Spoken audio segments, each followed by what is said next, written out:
భూమిపై ఇంద్రుడు పిలిచెరా, వరుణ వరదై పలకరా, ఆకాశాన్ని ఇలా దించరా కురిసేవానగా.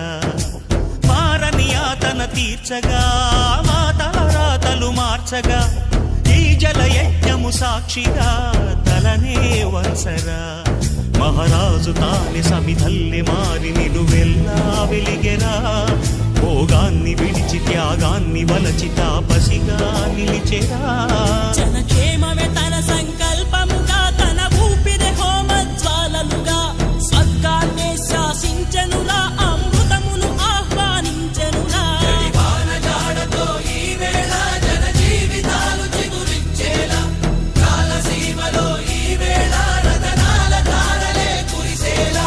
కల్లు కల్లు మని సిరిము వల్లే చినుకే చేరగా, జల్లు జల్లు మని పులకింతల్